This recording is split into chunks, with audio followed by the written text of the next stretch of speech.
Welcome, everybody.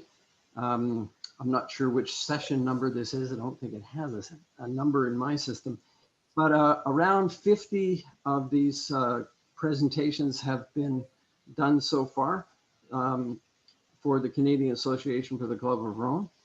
We hope you enjoyed the video that we're going to create today and the discussion that'll be part of it.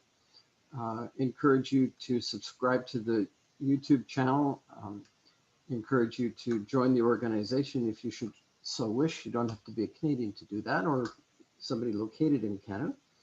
And we're always glad to see somebody who would like to provide us with a donation, tax deductible, at least in Canada. So our speaker today is Ted Manning. I'm going to go over to his bio, if I can find it here. Ted and I met about 30 years ago. We spent a little bit more than a decade working closely together within the government of Canada. Ted had joined the government before I did, retired before I did, sadly for me. Probably the best boss I ever had. Apologies to all the others. He's a prolific author. Some of the material that Ted has written, we have actually written together. He's held many positions, gotten many awards, some of which you will be able to see in the bio, which gets posted on the internet. But he's been doing some pretty amazing stuff in tourism for a very long time. And he's going to give us his thoughts today on how we can maintain into the future the well-being of humanity. Just going to close that off. So, Ted, are you ready to go? Yep, can do. Over to you. Thank you very much. Okay, so now let's just make sure this machine works properly. I was asked a while back to come up with something that talked about how we actually solve the whole problem, because in a sense, we're all like blind people touching an elephant, and we're all holding different chunks of it. And of course, we're all complaining about it. And I'm coming at this from one particular point of view, which is it's sure easy to complain, but it's an awful lot tougher to fix it. And I'm going to put forward the hypothesis that the community level is probably the most operational to really make a difference. The general thing I'm going to talk about is, what do we really want to sustain, and can we explain it to anyone? Can we identify what we really mean when we talk about well-being, and why it will have to have a focus on communities, because that's really at the scale, like here in the picture in Khartoum in the Gambia, that conversation can be had. It will generally mean people sharing information and focusing far more on what they really want. And very seldom in that list is it being rich. We benefited from a presentation not long ago from David Corton, who used the phrase, "you can't eat money." And in fact, we found exactly the same thing. Wherever you go, and when we come up with the wish list, it is often there, but very, very seldom at the top. So we have a challenge, which is, how do we then define what we really want? How do we know if we're getting there? And why do we think that the best and most effective way of delivering it, and even defining it, may occur within individual communities? And when I say communities, I don't just mean little villages. I mean communities of scholars. I mean communities of industries, of people who share some collective goals, and ultimately then can agree on what they're really going to try and do. And the final part of this is, okay, then how are we going to make it happen? Now, the existential concerns that we've all talked about, and several of our scholars who've presented before have talked about, is huge. And a lot of people just say, well, I can't do anything about that, so I'm going to quit.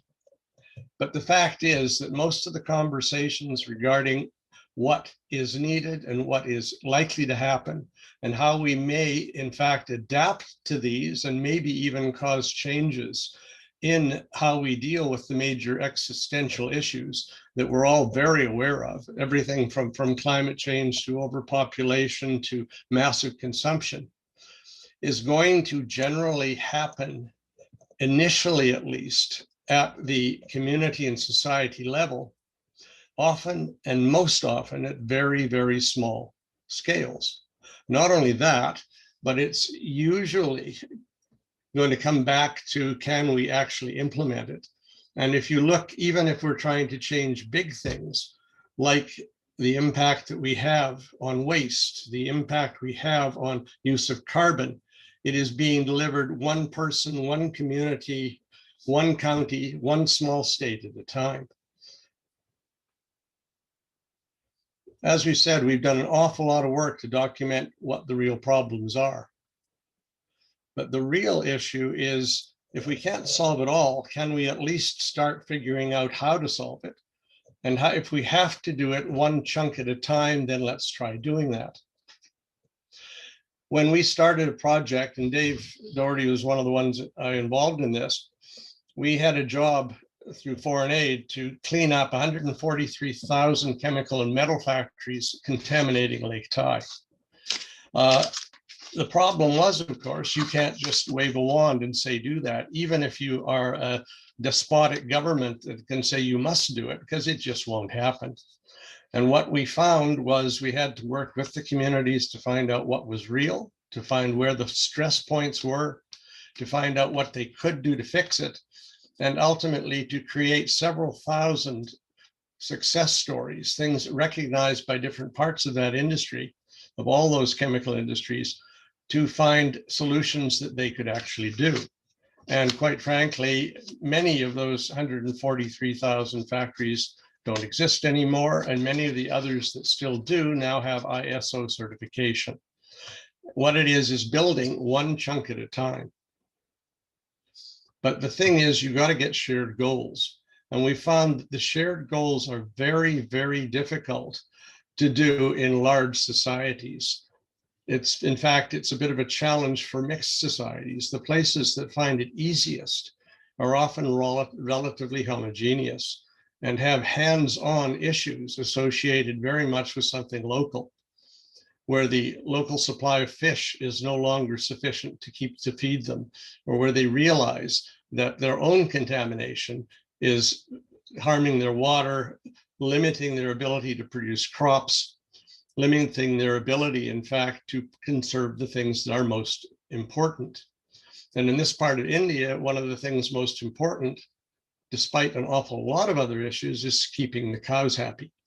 Because that is, if in the list of values that that community finds most important, is very, very high on that list. And when we start arguing with each other over what values we want to sustain, it tends to be a very tense issue, particularly if we are coming from entirely different perspectives, and even if we're coming from different disciplines. So what do we really mean are the assumed values? Well, if you're in the Vegas Strip, of course it's money. It's just different ways of making money or taking money or winning money. And in fact, in that community, the common assumption is probably that you can eat money, or at least you can try. But assumptions really are very important and may be shared amongst community members and often with disciplines. That's one of the reasons why those of us who are not economists have such a problem getting through to other people who are already, in a sense, captive of that particular discipline, very much the way they were captive of certain religions at points in the past, and really no access for people who had other perspectives and in fact made other assumptions regarding what was important. And also, it comes back to the actual assumptions they have, not only of good, but of what are acceptable means to get there, and also the assumptions that they have of what other people think, and whether or not other people are prepared to talk to us and try and see if we do have shared goals. The very first program we did with the UN in terms of trying to deal with issues in harmed environments, and particularly where tourism was involved, was on Lake Balaton, Hungary. And I came across a very interesting quote from St. Stephen earlier today. And he is the statue just over Lake Balaton. And he said, "You desire that which exceeds my humble powers, but I trust in the compassion and mercy of the Almighty. But we cannot both preach and administer financial matters." He was one of the very first people who said, yeah, there's other goals in life, and realized that, in fact, economic goals were beginning to enter and become predominant. In a sense, it comes down to the power. And one of the big issues we have is trying to treat the world and treat each other as if we're fighting with them. The idea of life being a zero-sum game, and if I win, you must lose, and if I lose, it's only because you did it to me. There's the idea of survival of the fittest. And one of the things that we learned very quickly in Lake Balaton, when we tried to get the tourist industry, the local communities, and the Environment Protection Bureau together, was they hadn't talked to each other in 50 years. And they each had assumptions regarding how awful the other was. All they wanted to do was ruin the place or throw us out or shut us down or whatever. And what was very interesting, within one day of looking at shared goals, getting people to list what their principal values and goals were, that almost all of them were the same. And by the end of the second day, they were actually talking to each other. And by the end of the third day, they were working together to come up with solutions that could probably satisfy all of them. The biggest problem is we often don't even know what we agree on. And even if we do, we can't really communicate it effectively with each other. And the other problem is that we say, well, what is right? Are you right? And of course, it's very situational. And in each culture, it probably means something else, and it takes effort to communicate it effectively to someone else who is not part of your club. So how then do we create well-being? Well, the creation of what is perceived as well-being tends to happen much more locally. Here in Tepic, Mexico, we did some studies specifically with the community to try and see really what the limits would be to how much development they would like. Also, the question of whether or not this particular community wanted local government, or because they were a capital, could cope directly with the demands of the state and of the central group. The problem in every community that we go into, and then we start looking at what they think is important, it does tend to differ. And as a result, what I have put together in the following slide is kind of a large compendium of values when we talk to people all around the world and with other organizations. And we get this immense list of what they really mean by well-being. And certainly it covers physical health, security, being healthy mentally, living in an ecosystem that is not a hazard to you, the ability to really have all of the elements necessary to sustain a great number of different activities. If you like, all of the environmental functions, all of the people who live in them and are dependent upon them. And yes, in that list, economics is there somewhere. I hadn't looked specifically, but the notion is that there are many values, and the time we really get in trouble is when we try to fixate on one. And so that's one of the prime messages of this presentation is don't fixate on one, and certainly begin to consider the others before you suddenly decide that the only objective in your life is one of them. We've worked now in over 100 countries at the community level, most with the world tourism, some with wildlife habitat, some with development projects in different countries. And what we have found is that everyone wishes to, in fact, diminish the negative impacts on the things they value most. And not only that, but most of them are, in fact, prepared to cooperate in helping define them. Delivery, a little bit bigger problem. In the Yulong River in China, we spent several months there working with them to try and see whether or not they could come up with a cooperative management plan between the river authority, the province, the local tourism destination, the farmers, and quite frankly, it is now what's called an observatory run by the UN World Tourism Organization with them to be, hopefully, and still is, a best case scenario. And it was developed through a participatory process held there. And people say, well, isn't China a tough place to work in? Not really. It's actually easier to work in Canada, because in Canada, we even have more authorities trying to trump each other. So what are your values? Is growth good? Well, the example that I have put on this slide is one of the more extreme ones, where growth essentially has begun to define its own limits. That if any more tourism develops there, that each ship not only has to bring its own water, but has to bring more water that it can provide to the other people there, because up to this point, it essentially overtaxes that, and that is just one of the resources. The ratio of visitors to locals is approximately 15-1 this day. And the stresses on their infrastructure and on the people and on what they value are very, very strong. Now, the big question is, what are their values? And they have not yet had the conversation regarding whether or not more is better. That's a 7-ship day. 6 of the 7 are 6 of the largest ships on the planet. And that dialogue has started to happen. It may change now that the repercussions from COVID come, but it's very hard to predict.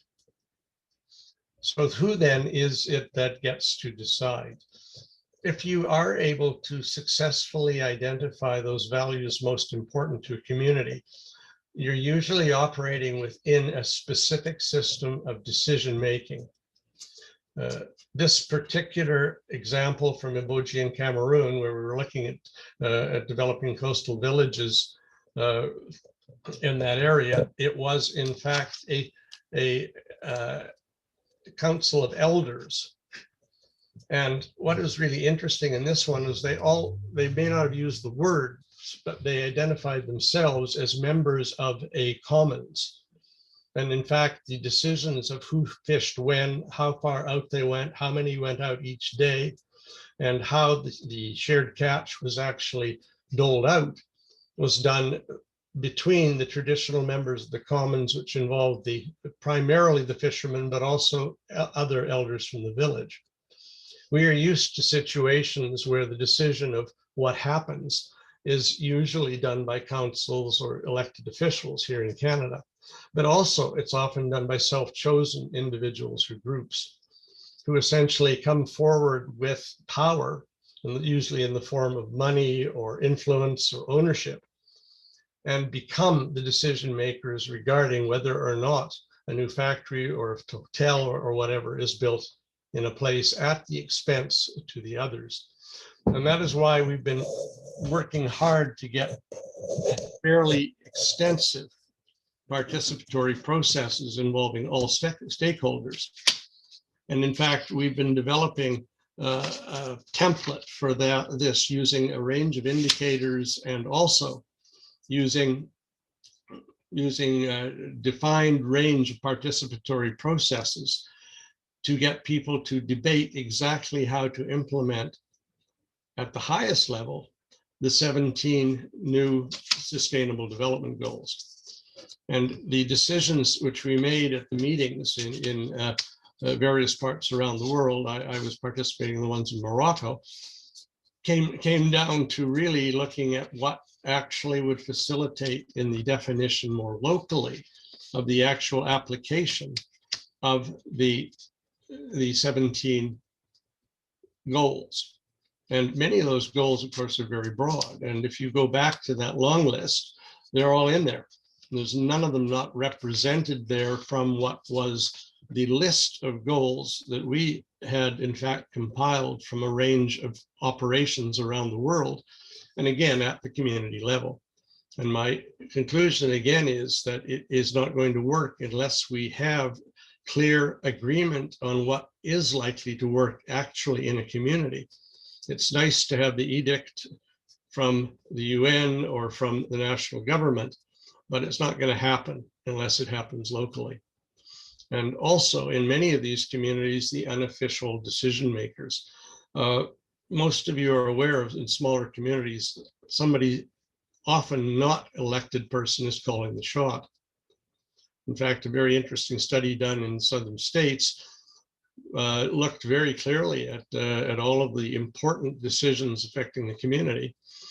And they couldn't figure it out because the people who they thought were in charge didn't seem to be. Then they realized that they all went to the same barber and they all met Thursdays about 10 in the morning there. And they made almost every important decision at that point and then went back to either be the official or talk to the official to make sure it took place. So the unofficial decision makers in actually deciding whether or not a community invests in greening the downtown, or whether it invests in better organization of its natural environment, or in protection of the sites important to them, often are coming out of the unofficial decision makers. So as a result, it becomes very important to understand, and we've been talking about the use of indicators and various metrics, to actually be aware that the economic, sociocultural, environmental factors, the conditions of governance, the external changes or threats, like the ones that were very important in Phuket when we helped them develop a new program of planning to accommodate the impacts of the tsunami, and also their desires and perceptions. And that is often ignored in people trying to define what is really wanted. And it's not, as I say, it's not just money, it's not just a cleaner environment. It has a lot to do with how people see themselves within their community and of having value.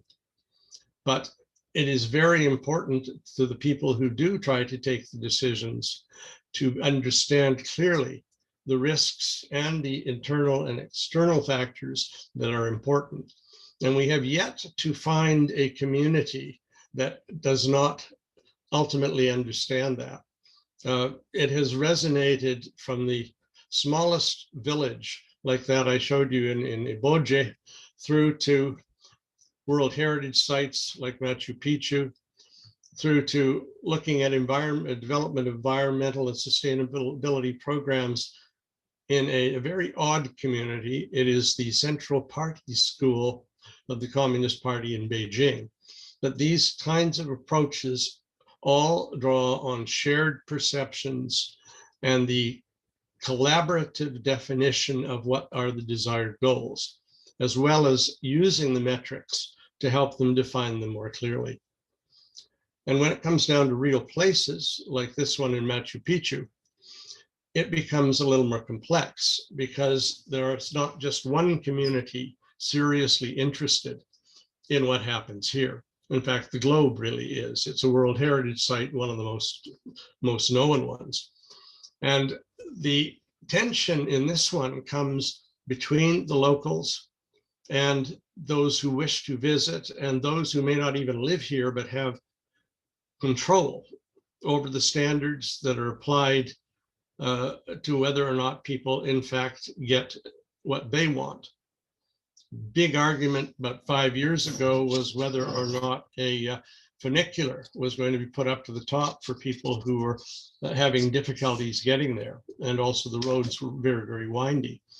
And it was an international tension, an international fight that eventually resulted in other governments exercising their influence on what was really a relatively local authority in Peru, and saying essentially, we're not sending money anymore unless you don't put it in.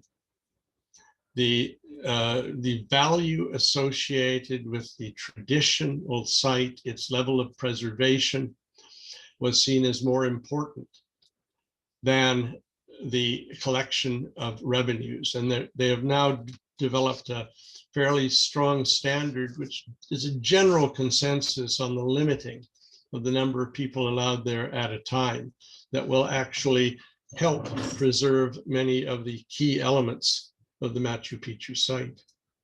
Oh. So what we're talking about then is called, at least from a sociological and from a tourism sustainability perspective, that what are the limits of acceptable change? That often people are proposing alterations which do not necessarily understand or respect the values of the very wide range of people who are in fact implicated and who in fact benefit from it. We found that in the participatory process, it was one of the ways to actually begin to define the limits. And some are pretty obvious, some are ecological, where the scientists can be pretty precise in terms of how much damage they can do to a particular ecosystem or to a species before it begins to change, before the whales go away because they're too bothered by people, or before the trees have been damaged, or in the case of small communities, too many people come, or too large an industry comes in that begins to alter their perception of their own well-being. And again, it comes back to, I can't define it for them, but they can. It's we who can define what the limits are of acceptable change to us. And then we come back to the other question, well, how do we know who we is? And again, the answer is, well, only you do. That you, in your own mind, belong to certain communities. It may not just be one, but therefore you are part of a spatial community. You may be part of a community of influence, like Save the Whales International. You may be prepared to accept levels of change that others will not. And those also become fodder for the great debate over what we really want to sustain and which values, in fact, will predominate. And can we predict that? Not without talking to them. And there's never going to go anywhere that they don't know something you don't. So what's your idea of this place? Would you like to see it changed? Would you rather own a very nice cabin on that place, keeping those folks away because they're bothering you? What are your limits of acceptable change? And would you have the same vision if there were 20 people there, or if there was no one there? And that's why these become almost a sociological experiment in each place that we talk about what the limits to change really are. And sometimes they're not negotiable. There already are some rigidities in certain cultures. We did work with in Jeddah, Saudi Arabia, on the old town, and there had been some very strong voices regarding whether or not new development would be allowed anywhere near the old town. Eventually, a compromise was negotiated, and one of the conclusions that we came up with was the idea that you must have an advocate. And in this case, it didn't help or didn't hurt that the advocate was one of the princes. And therefore, once the discussion had taken place, the edict came down. Is that an acceptable way in other cultures to make that decision? Well, we can talk about that. Was the result worth having? Most of the people there believe it is, because this particular group, who were from the planners for Jeddah, generally were on side. Now, in certain cultures, not being on side would not be tolerated, and I don't know that culture well enough to know whether it would be. But generally, there appeared to be a consensus of actually preserving and conserving the very old homes in Old Jeddah, rather than another pile of office buildings and various kinds of residential towers. Also, on the other side, are there limits of acceptable control? This little place, Hallstatt, Austria, looks almost exactly the same, except for one building, than it did several decades ago. And that is because the local community, in concert with the government, essentially said, you can't change anything. You can't change anything externally. But yes, we will let you have a TV. We just don't want to see the TV aerial. So they had come to a community conclusion that preserving it essentially with largely the same population, the same external characteristics as it always had. Is that acceptable to every community? No. Other communities have totally different ideas, and they relate to their perception of how good it is now and what their risks, what are the real hopes. We found talking to children is a rather interesting approach. We were doing some work a few years ago in Jasper, and we did one of the more extensive consultative processes in terms of community development in Canada. And that included, for the very first time, participatory sessions with the children. Now, walking around with them, trying to figure out what their values were, was not going to be easily predicted. And what is really interesting is you often can't, you must talk to each part of the demography, the different demographics. That I'm not sure any of you could predict what the children wanted most in Jasper. But the answer to that was a Walmart. And that was definitely not a part of the priorities for the other residents of the place, of the park community, of the other people who went to Jasper for various other reasons. But it was definitely something to factor into the discussions. No, there is not a Walmart there, but there is a delivery facility in the back of the town where they can order from the one in Edson and have it delivered. It was part of the solution. But yeah, the kids didn't like the 115 kilometer drive just to go and pick up stuff at Walmart. But whenever you start dealing with communities and understanding, you have to talk to them always to figure what they really want and have them argue it out. It was a little easier in this one last year in Ecuador, or 2 years ago in Ecuador, because community already had fairly extensive discussions regarding how they wanted their village to develop. And because they had products to sell, and because they could provide certain experiences to people who were going by on the highway about 20 kilometers away, they developed some very nice little traditional huts. They sold honey, they sold other products that they made, and they essentially have become a small community success story. There are about a dozen of these homes which are rented to people who may want to go in and have an ecological experience. So that there are many small examples of communities that have come to grips with how to satisfy just about everyone. It's not always easy, But in this particular one, and all being of the same culture and all being of roughly the same socioeconomic level, they have created what you would look at from almost every perspective as a vibrant, small, not very rich ecological community. And everything is largely natural. So, went the wrong way. Here we go. These are also examples of success stories where native cultures, in the case of Sasan, recycled their lodges and totem poles to turn them into a financial support for their community, as well as a cultural exchange facility.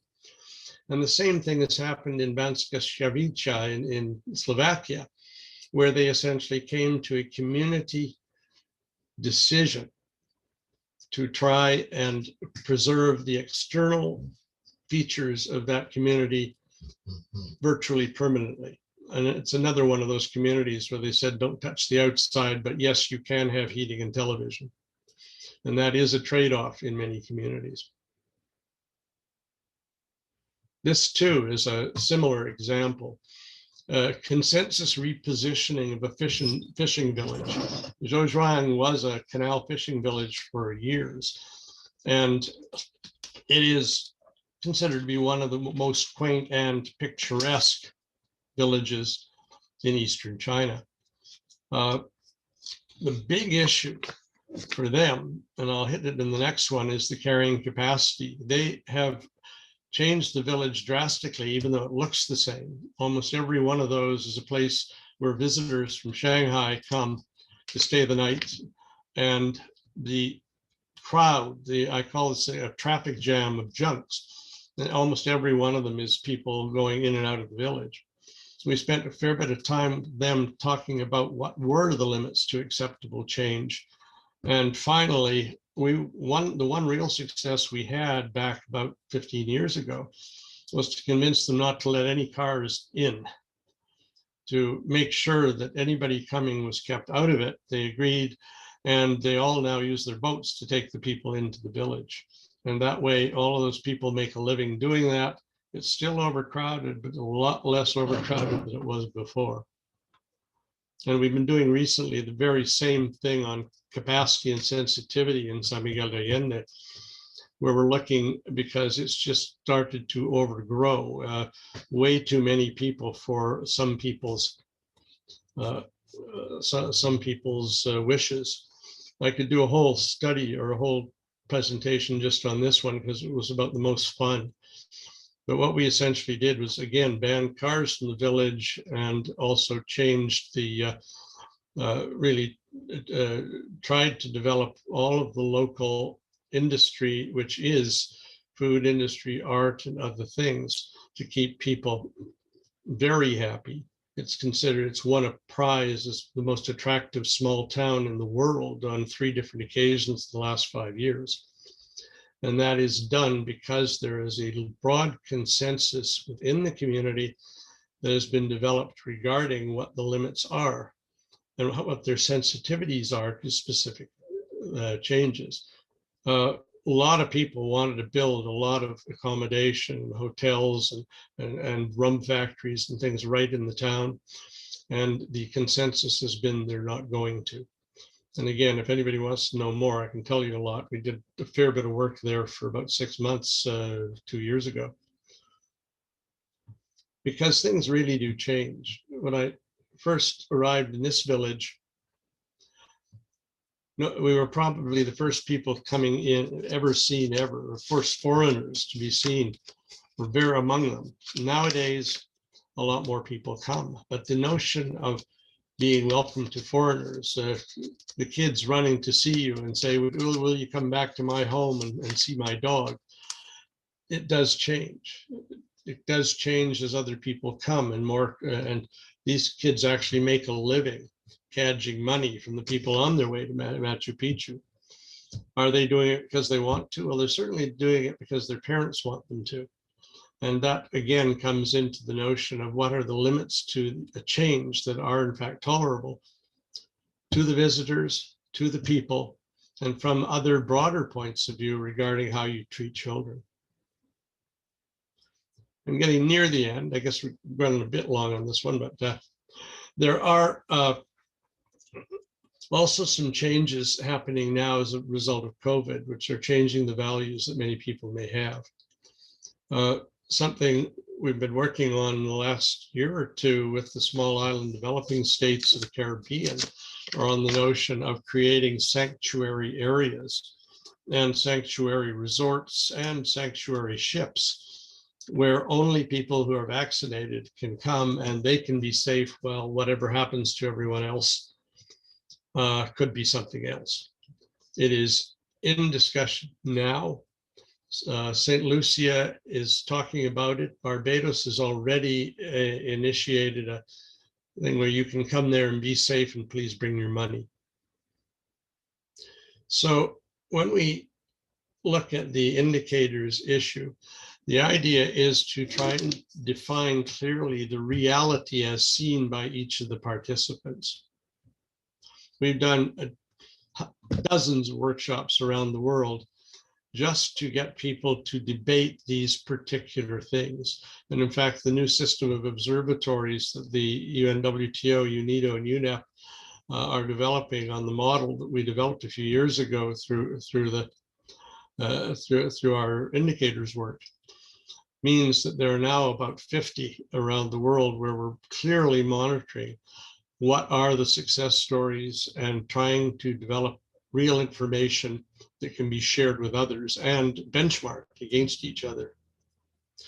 So these kinds of communities are looking at really what are the not impossible futures for them. And we're also trying to get them not to discount the future, that just because you get wealthy this year, what are you going to do in 3 years or 5 years? And what are your kids going to do? What are really the limits? And also, is it possible to take a little village or a larger city and create a more robust system? And that is factoring into the work that some of our other speakers have talked about, of how you create a robust system, how you make it possible that under conditions of where adaptation is required, whether it's social, whether it's COVID, whether it's climate change, it's building risk management into what they really want as an acceptable future, as well as understanding what the not impossible futures and range of them really are. So there are now ways in which those small communities are ganging together, really going together to try and make a difference. Observatories I've mentioned through the world tourism, and also a lot of collaboration amongst small communities. The small island developing states are ganging together to lean on other larger bodies through the UN and through other NGOs. The development of city coalitions that look at sharing information on green cities and lobbying together to build up their influence. There are a number of NGOs now focused on shared issues where they're supporting each other. And when you can get the Rainforest Alliance in helping the people from the small communities, and where you can get World Wildlife Fund jointly with the UN, Friends of the Earth, and others making interventions directly into things like the year of the Decade of the Oceans, or into trying to get many of the 17 Sustainable Development Goals advanced with their interventions and their ability to bring pressure on certain countries that just are not doing what they say they should. So a lot of strength happens in the small communities as well as the actual implementation. So are the local and community models scalable? Well, they're duplicatable in many ways. Although again, equity and inequality are going to be an issue because some will win and some will not. And many communities do not have an effective way of communicating up to their higher level governments.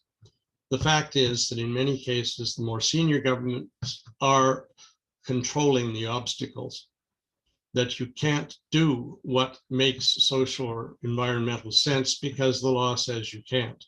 I remember how long it took us to get it made. I don't think it still is legal in Ottawa, is it? People will be able to tell me, to have a windmill in your backyard. At least you're now allowed solar panels.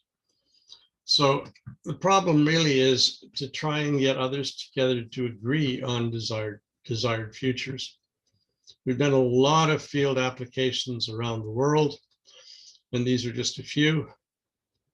We also have discovered that while every place through the world tourism is unique, and all of the places that we're looking at, the UNESCO sites, are unique, there are some commonalities, and getting them together to actually support each other does help. And we found that a list of baseline issues and indicators were found to be important in nearly all destinations. But of course, you're not going to talk about preserving the wildlife heritage, the Bohol, without mentioning the animals that actually live there. So the problem for most communities is to try and pick what their priorities and priority goals are, what well-being is important to them. So you got to agree on what and why to sustain. The biggest problem is to clearly understand what's happening, and coming down to really the hardest bottom line is to resolve tensions between people who have quite different goals and therefore are using different metrics to try and support them. Everybody has a list of goals. So we got to define the future we want, and we is a difficult concept that has to be fostered in each community. You got to have a champion. You got to build on what does work and start sharing successes much better than we have now. And finally, lifelong learning for all, where it brings the values of all of that long list of things that are in fact valuable goals in front of people enough so they can choose a range of objectives and means of measuring them that are not just how much money I die with. So to end, we need to foster debate at the global, regional, national, destination, and site scales regarding what is most important to sustain and ultimately how best to make that happen. Now, I've covered an awful lot of stuff, and I'm quite happy to answer questions on it, but it's a wonderful world. We want to keep as much of it intact as we can. Thank you. Well, thank you very much, Ted. That was really fascinating. I do have to ask, I know most of the time you use pictures that you yourself have taken. Was that a picture you took of an eye? Yes. In the tree? Okay, Yeah. You're the only person I've ever known who took a picture of an eye. Fascinating experience. No, we were planning we had a thing through the UN to plan to develop a master plan for the Chocolate Hills on the island of Bohol. It's the only application of the indicators we did. One of the later ones we did actually to try and make tourism and visitation a little less stressful on the environments that they use. Cool. So as I said earlier, I was going to reserve the first question to myself. The person on deck is John Meyer. Yeah. I gave you a little bit of forewarning about this because it's a bit of a long question and perhaps one that required a bit of research. My own experiences with writings on how to deal with humanity's big challenges go back as far as Malthus. It's my sense that, as with so many other fields of study, the number and variety of what I might call ecological writings has done nothing but increase since his time. I recall being very, very impressed by many of them, but Schumacher's book, Small is Beautiful in particular.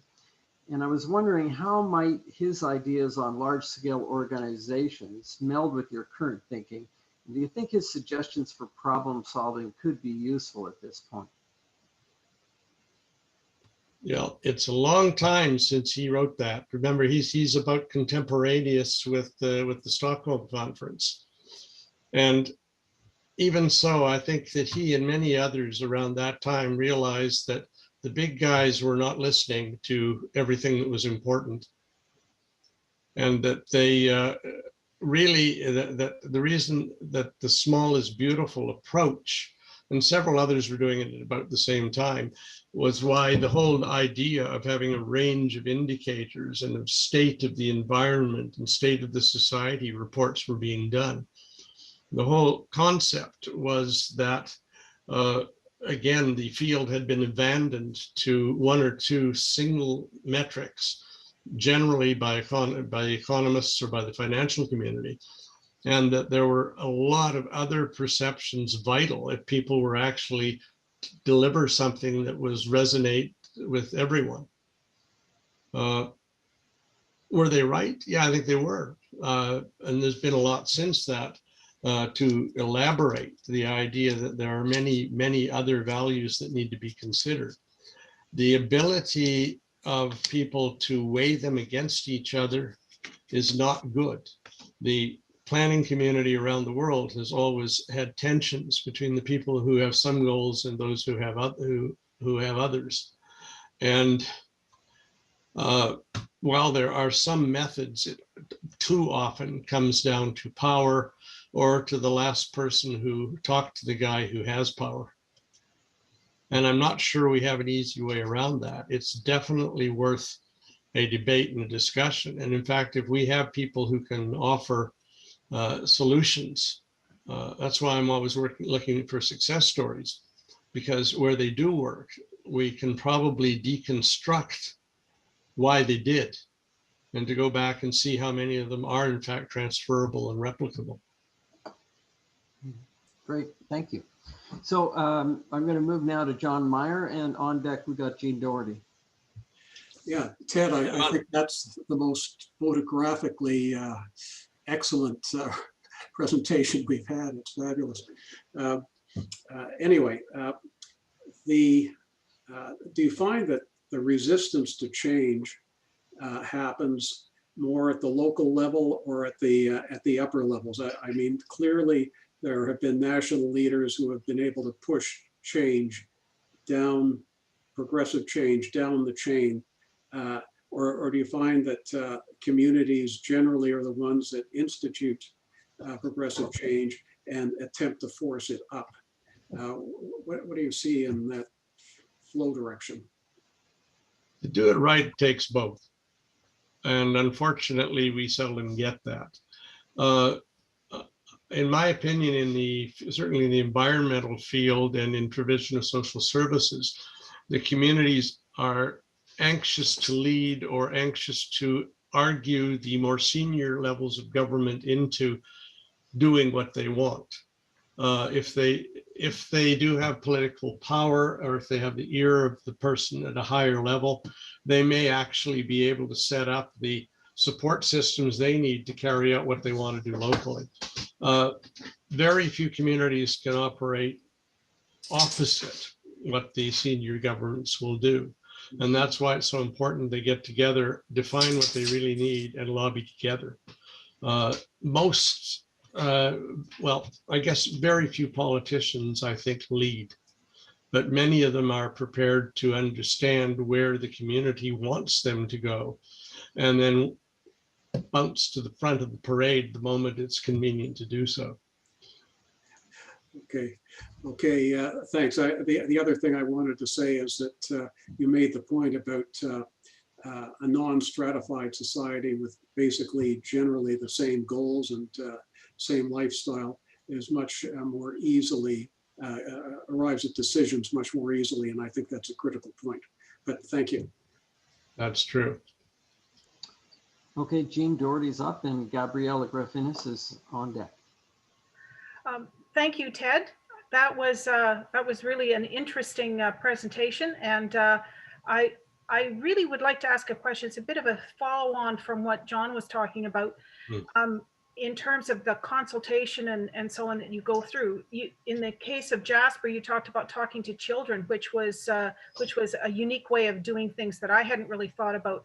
So when you're dealing in a controversial subject, for example, climate change, and how you get people working on something like that, how do you reach agreement about goals when not everyone is included in the consultation? And in my case, like in Africa, a lot of the times they're not talking to the women because religion or some other power structure prohibits that. In other places, it's only the political people who are going to be involved in the consultations. So how do you get this kind of agreement that's going to be a success? Quick answer, not easy. Yeah. Even in Saudi Arabia, when we were working with Jeddah, the World Tourism Organization, which is relatively progressive in terms of involvement of women, and more women, in fact, are involved in the industry than men in most countries, insisted that women, and they had quite a few well-educated women involved in the tourism industry, come to talk to us and to participate. We took female interlocutors with us from Armenia and from Spain, who spoke Arabic, and they ran the separate sessions with the women. We had about 30% women in a different room where they could, we were actually curiously on a stage where we could see both of them. I guess we were honorary weirdos, but because you could see all the men in one half of the auditorium and a big wall down the middle and all the women in the other. And they went on and had their own consultations and so on.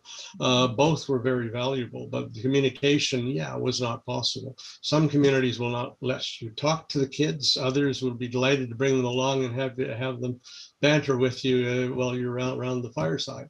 All of this stuff is culturally linked. Just remember, though, that the values of different cultures are different enough that we will not have the same process in each. And if we tried, the fact is that we probably would not be allowed to talk to them. Certainly in Cameroon, we were not allowed to actually interview the women. But we were, and in fact, well, what happened was that someone representing the women came in, and I guess one of the tribal elders in Iboji, and he said, and they felt this, because we were talking about whether or not in order to do the development they wanted to, they had to have clean water. And the women had made it very clear that they were not about to build eco huts unless they had clean water. And we were supporting them because we said that even the most adventurous voyager is not going to stay in your hut when they don't have running or clean water, or at least have clean water. So it is not easy to involve other cultures. And in some cases, I mean, quite frankly, we were always cherry in China at the senior levels to never put the boss in the same discussion group as the people reporting to them, just because we didn't think that we would get a very balanced thing. And the same thing sort of happened in Eastern Europe just after the Soviet Union fell. And in fact, what was really interesting, though, in Eastern Europe was about the first time these people were ever allowed to speak. And it did take a while before they then felt free to do so. After they did, it went very, very well. Thank you. That answers the question. Thanks, Ted. I'm not sure it does. I'm still fuddled by how there are some places where this always is a heck of a challenge. I mean, even in Canada. Well, I held we're seeing the results of so-called consultations that didn't include the appropriate people, and all of a sudden we're in a real quagmire on a lot of issues simply because we didn't necessarily hear from everyone that needed to be heard. Yeah. So yeah. And Canada and Trinidad are the only two places where one side would not come if the other one was there. Mm-hmm. The fishermen were not about to talk to the hoteliers there, and in Cape Breton, the park, some of the park staff and the residents were not prepared to come if the other was there. So it made life a bit of a challenge. Yes, thanks. In other countries who are, quote, less civilized, yeah, right, we have not had those kinds of problems. Okay, thanks, Ted. All right. Okay, Gabriella, followed by Bill Reese. Yeah, hi Ted, thanks very much. Yes, I loved your presentation. Lots of interesting points. My comment and question are very much related to the ones before. So maybe I'll switch it a little bit. I made a reference to what I said, actually, what I read this morning in the news, CBC News, that said the tourism industry has been the hardest hit and will be the last to recover. And of course, there are lots of tour operators that are starting to press federal governments or local governments to make changes to not just who enters the country and how, but how many are going to be and so on. So, but their survivability is not necessarily the priority of others, of other locals. So it goes back to kind of the question that we had discussed in our former values conversation, which was, whom does a government listen to? And you mentioned a few things before, which is, and this issue has been discussed just previously, but I wonder, is the tourism industry ready for adaptive change, like virtual or other things that can be done? The industry has been trying to sell virtual tours for a while with very little success. They have virtualized visits to places which you go to first before you go there to find out about them. Or if they want to sell you their vacation, like you want to come to my beautiful hotel on the beach, put this on your screen, and you are given the equivalent of a game and you can walk forward down the aisle. You can go right, go left, look, see how big the swimming pool is, see how clean the beach is. They have done that, and they've been trying to use that to give people free virtual vacations in the hope they'll come back later. Is it successful? I don't think so. And in fact, some of the operators are afraid that they will, in fact, people will substitute coming. And I see Bill later is going to tell us how we got to stop using fuel, and that may actually help if we do discourage some people from going. And certainly, I think the rules are going to change, focused more on survivability of both. It also means that anybody who has not had an adaptation plan is maybe out of business already, even though the government's going to help them sell hot dogs out of the back window. You're not going to make a living that way. So when it changes back, they're going to have to change fast, and many won't survive. The biggest problem, you got to realize that the wage structure in the industry, very few people hold jobs for very long, unless they're the owner. And so people will be in and out of that industry in a year or 6 months or whatever. Many of them were seasonal and they may not come back next year. So certainly they are reeling to try and figure out how to do it.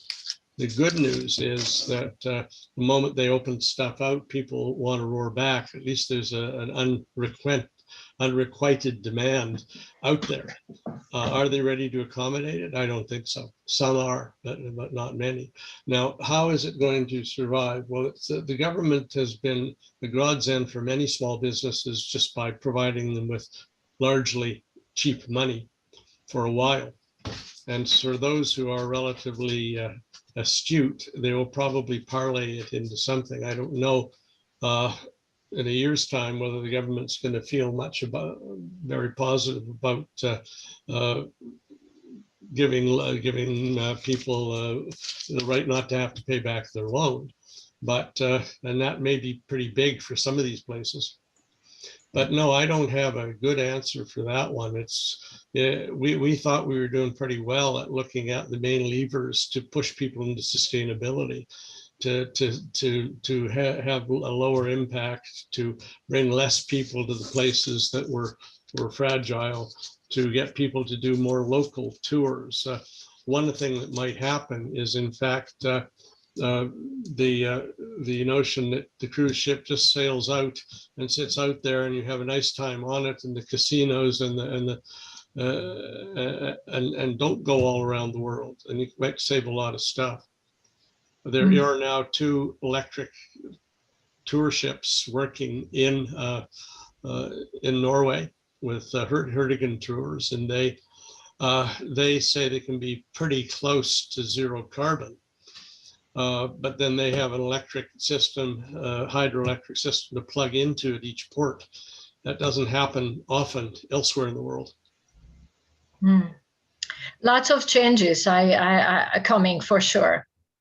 Yeah, if we could predict them, we'd be very happy. We could augment our lifestyle. I'm not going to say we should get rich, but we could definitely augment our well-being. Okay, thank you, Ted. Okay. Just before we go to Bill Reese, Ted, you might want to turn off your screen share, and then everybody will probably be able to see more faces at the same time.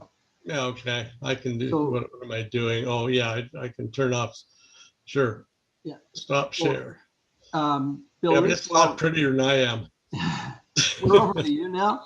And Bob Particularly Walker, since I haven't been able to get a comment. haircut since Christmas. Yeah. Great. Bob Walker, you'll have a comment. I think you're going to be on deck.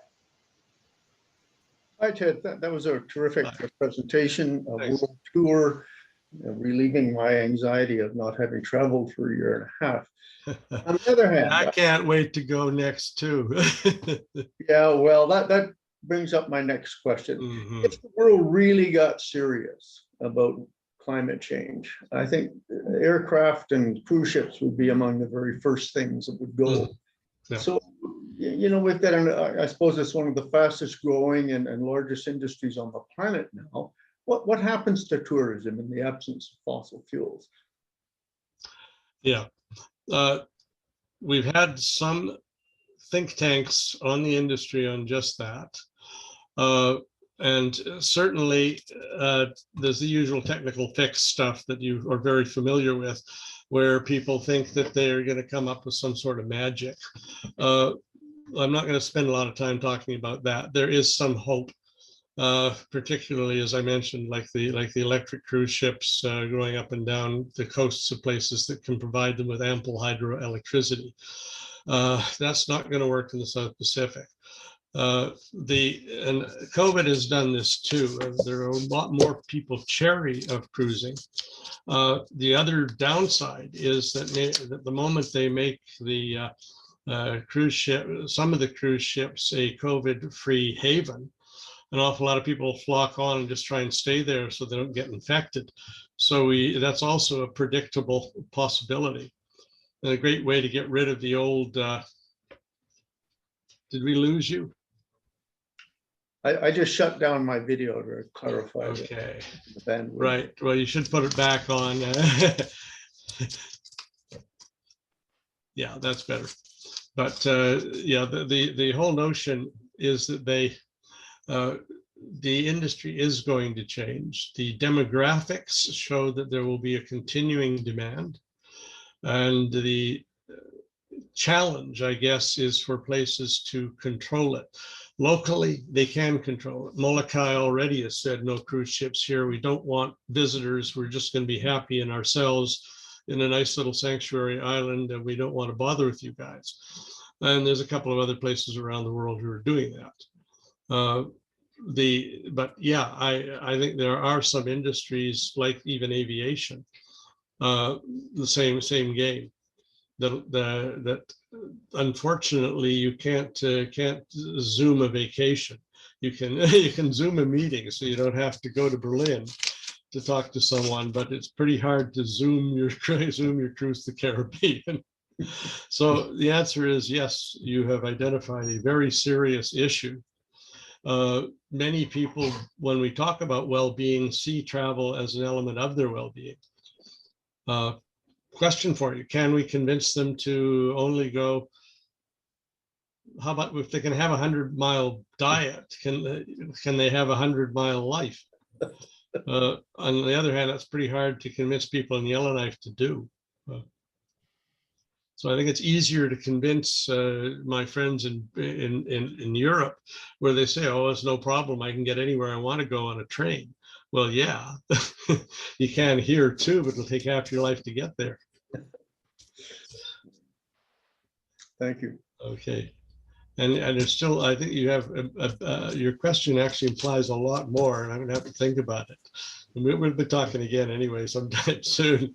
And we're open to any ideas. Well, I know that personally, I don't look forward to going on a vacation and getting Montezuma's revenge. Mm-hmm. So we're gonna go to Bob Walker now, followed by John Meyer. I think also has a comment. Hi, Ted. Bob here. Hi. As always, a stimulating set of perspectives. Maybe this is a topic for a future KCOR discussion. I'm suggesting here, Ted, but the intersection of your thinking with the journey to reconciliation with our Indigenous peoples might be an interesting dialogue. In my comment, I made it specific that it's a reconciliation between our Indigenous peoples and Canadian society. Yes, governments tend to be the power brokers in the past that have made the problem and exacerbated the problem, but it seems to me the solution is finally when Canadian society says enough is enough, and we need new relationships that work for everybody. And so maybe a dialogue where we understand how that reconciliation is going, and maybe you've looked at this here, Ted, but it seems to me that is an example where perhaps scale up could be considered, because we have 634 First Nations, plus our Métis, plus our Inuit, each with a somewhat different perspective, each in with adjacent local communities. Yeah. And if we can make that journey work, maybe there's lessons that can apply to other big transitions that are required. Welcome your thoughts on it. I'm going to agree with you right away. But on the other hand, making it happen is another issue. Each community, as we're quite aware of, Indigenous people around the world, including ours, are themselves are unique, have their own value sets. And people have very seldom asked. It's the same as when we went into Africa. We went in to try and figure out what the training needs were for the small developing communities around coastal Africa. And we go in and we ask them, and many of them were flabbergasted. Nobody ever come in and asked them anything. They expected us to come and tell them. And it was really, really useful. There were many commonalities, and it made quite a difference in the delivery of some UN programs around several of the countries. So I think that governments normally don't ask much, or if they ask, even Canada, which is one of the most participatory oriented governments on the planet. In fact, when we did some work in China with their Agenda 21, they brought me and two other people over to teach them how to do participatory methods for their Agenda 21. They went to the Canadians because they couldn't figure out how to get it elsewhere. Canada has been way more advanced in trying to do public participation with mixed success. When we did it in Ottawa, we overdid it. And we overdid it to the point where all the community associations threw their hands up and said, I'm not going out every evening talking to you guys. We want to talk to you. We want you to ask us at the start what we want. We want you to go off, do your homework, and when you're done, come back and we'll tell you whether you got it right.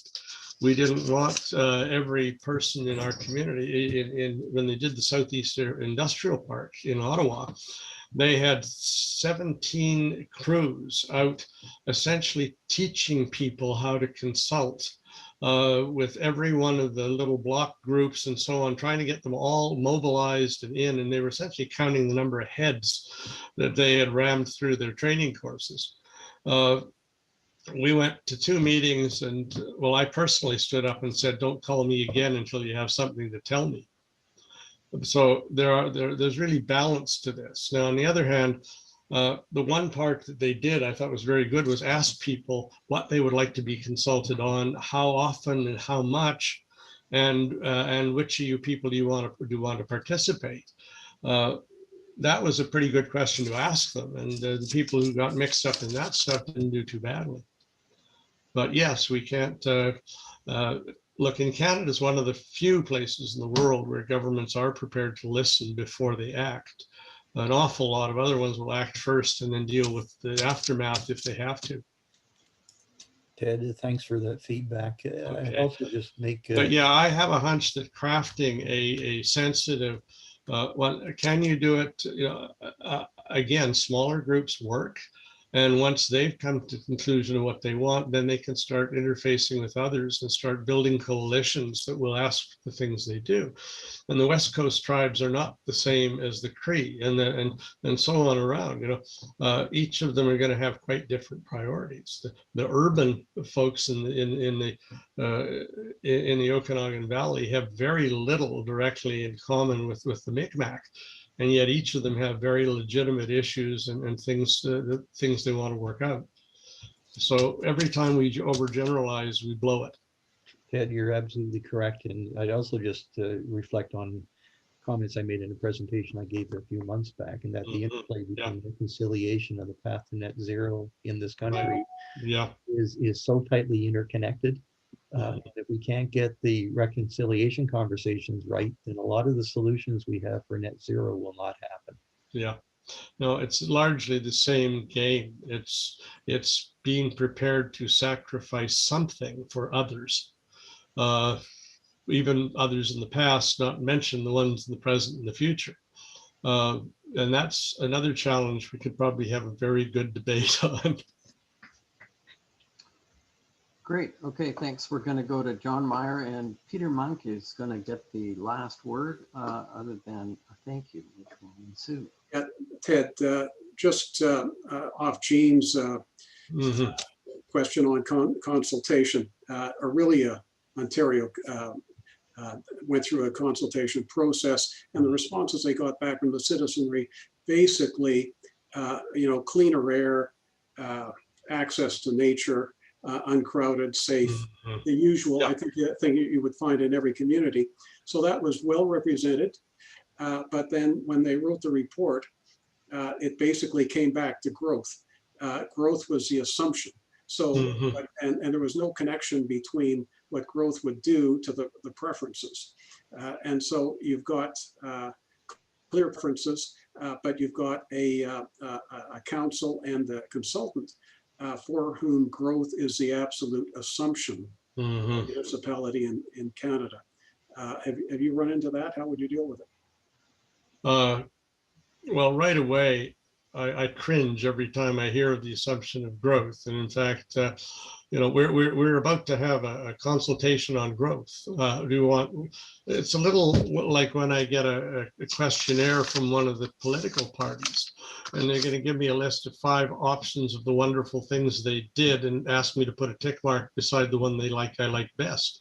The fact is that you need to list the assumptions. I did mention that a couple of times, not to the extent I would if I had a longer time, of the assumptions that we all are making. And that's really one of the things that allows people to have dialogues, is when they begin to actually share assumptions. That's why we've often used an approach called logical framework analysis, which forces people to actually clearly list their assumptions and make them subject to question. So, whether you're assuming that what is going to happen, who is going to do what else, and clarifying whether or not, I mean, if your solution is contingent on taking 1/3 of the tax revenue from your community and giving it to somebody, maybe you better list that. it might change the attitudes of people when they understand what they've really been asked to do. Okay. Okay, good. Thanks very much. Okay, Peter? Okay, thank you. Thanks, Ted. That was an incredible talk. You've done wonderful work. And I want to congratulate you particularly on the emphasis on developing ways of sharing the information from one community to another. I've been involved in trying to do that, as you know, with something called the Small Islands Information Network. When email first came out, we set this up at UBI. That, of course, went by the boards, and then the UNDP set up something called SIDSNet. And now we have one called GIN, Global Islands Network, and that's still existing.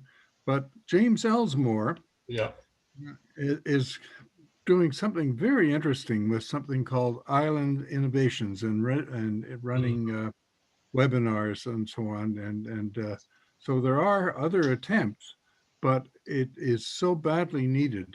It's really, really key that people see and get the idea, well, no, it was over there, so it doesn't apply here, that there are ways to do that.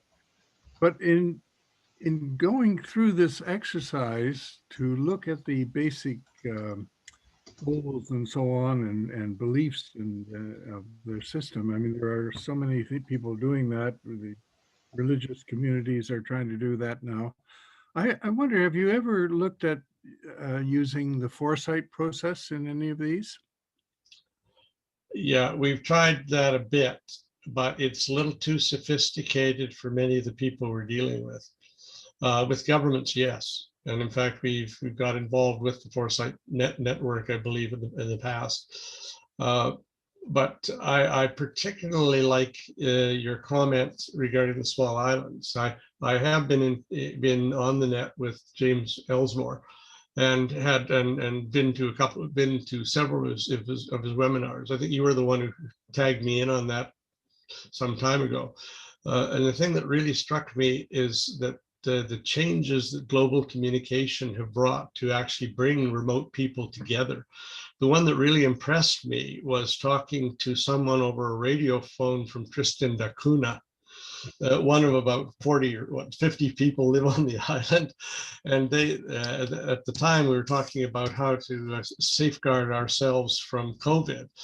And apparently they had cut off all communication. They even told the boat that came every 6 months to bring them provisions to stay away until they were arranged for a way in which nobody would touch anybody, but it would essentially put its stuff in a raft off the place and then go away, and then they'd come out and get it. So they were seriously interested in using themselves as a sanctuary place until COVID went by. I'll have to, next time I'm talking to him, I'll ask if he knows what they did do. Yeah. Thank you. Okay. And Peter and I have been talking about small islands for a while. We must do it some more. They are fascinating laboratories. Great. Well, thank you very much for responding to all the questions from our members and guests. I think we have one more at the bottom of mine from Mike Nickerson. Did he leave a message, or? It did not get through to me. So Okay. if Mike is there, if you've got a question, go ahead, Mike. I didn't have a question. I just wanted to say hi to Ted because he had helped us with our Wellbeing Measurement Act project many years ago. So I just said a hello. Yeah, nice to see you again, Mike. You still living out in Landert? We are, yeah. Yeah. I drive by you frequently on my way to my cottage. Cool. Well, Oh yeah. we can Drop let you by guys someday. chat once we get the recording done in a moment. And so I'd like Jean Doherty, the chairperson of the Canadian Association for the Club of Rome, to thank our speaker. Thank you, Ted. Again, that was another very thought-provoking presentation. And as you well know, and many of our people here know, the measuring of well-being and how we look at it is one of the priority areas that CORE, the Club of Rome, is looking at, as well as the Canadian Association for the Club of Rome. And what you presented today was a really interesting perspective on how you can actually look at both the personal or small scale measurement as well as the larger scale or more community or more global type of perspective. And these are things that I think are really important for us to keep in mind. To be successful, we're going to have to look at all of those scales. So again, on behalf of the KCOR, I would really like to thank you for the presentation that you gave today. Well, nice to talk to you guys. And it's a little of a trial balloon for something I'm going to try for the core group on well-being in a couple of months. A couple of the people involved with